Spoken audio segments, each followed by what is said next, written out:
আসন্ন 2026 ফুটবলের বিশ্বকাপের জন্য ২৬ সদস্যের দল ঘোষণা করেছে আর্জেন্টিনা। প্রত্যাশিতভাবেই দলটির নেতৃত্বে থাকছেন তারকা ফুটবলার লিওনেল মেসি। যুক্তরাষ্ট্র, মেক্সিকো, কানাডায় অনুষ্ঠিত হতে যাওয়া এই বিশ্বকাপ হবে ৩৮ বছর বয়সী মেসির ষষ্ঠ বিশ্বকাপ।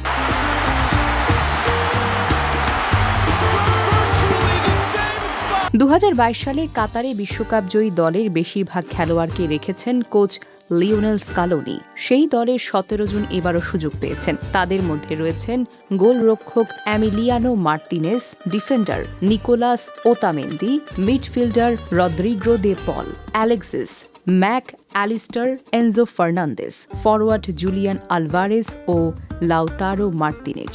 অবসর নিয়ে গুঞ্জন থাকলেও দলে ফেরানো হয়নি অ্যাঞ্জেল ডি মারিয়াকে। Messi clips it into the box. ২০২৪ সালে কোপা আমেরিকার পর আন্তর্জাতিক ফুটবল থেকে বিদায় নিয়েছেন তিনি। এবারের দলে জায়গা পেয়েছেন কয়েকজন তরুণ ফুটবলারও। তাদের মধ্যে রয়েছেন Valentin Barco, Nicolas Paz, Giuliano Simeone, Jose Manuel Lopez ও থিয়াগো আলমাদা। প্রথমবারের মতো বিশ্বকাপ খেলতে যাচ্ছেন তারা। যে গ্রুপে আর্জেন্টিনার প্রথম ম্যাচ ১৬ জুন আলজেরিয়ার বিপক্ষে।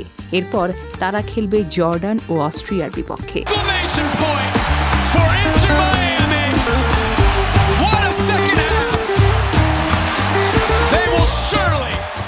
Desk report, recap news.